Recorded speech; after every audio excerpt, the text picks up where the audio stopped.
तर राज्यात पुन्हा एकदा महायुती 2.0 अस्तित्वात येणार आहे, त्याचा आढावा घेणारे टॉप 9 बातम्या पाहूया।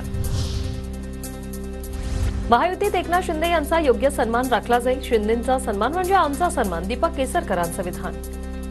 शिंदे साहेबांनी जे काय महायुतीसाठी केलं त्याच्याबद्दल त्यांचा योग्य तो सन्मान ठेवला जाईल असं दिल्लीवरून सांगण्यात आलं आणि ते आम्हाला पुरेसं आहे। त्यांचा सन्मान म्हणजे आमच्या सगळ्यांचा सन्मान आहे। भाजप शिंदेना गृह खातं कसं देणार? शिंदेंनी गृह खातं मागितल्यावरच चर्चेवर बच्चू कडू यांची प्रतिक्रिया। शिंदेंची जाणीव ठेवत भाजपनं सत्तेत ठेवलं हीच मोठी गोष्ट, कडूंचा टोला। भाजप कसं काय देणार आहे? भाजप जेव्हा सत्तेत पूर्ण येतं त्यांना सत्तेत ठेवलं हेच भरपूर झालं। भाजपने तेवढी तरी जाणीव ठेवली। प्रफुल्ल पटेलांना केंद्रात मंत्रिपद मिळण्याची शक्यता, शिंदे गटालाही केंद्रीय मंत्रिपद मिळणार, सूत्रांची माहिती। काळजीवाहू मुख्यमंत्री शिंदे त्यांच्या साताऱ्यातील मूळ गावी। आता भाजपचा गटनेता निवडल्यावरच महायुतीची बैठक होणार। पुढील 2 दिवस महाराष्ट्रात महायुतीच्या बैठका होणार नाही।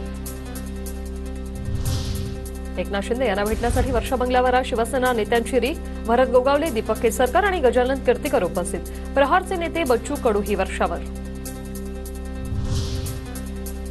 1 डिसेंबरला भाजपच्या गटनेता निवडीची बैठक होणार। भाजपच्या सर्व आमदारांना निरोप जाणार, सूत्रांची माहिती।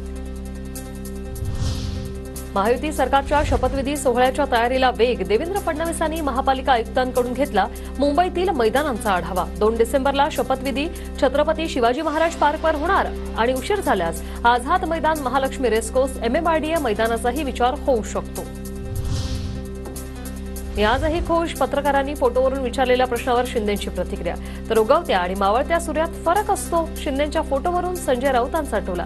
सत्ता मिळूनही सत्तेची खुर्ची मिळत नसेल तर चेहरा पडणारच, वडेट्टीवारांची ही टीका।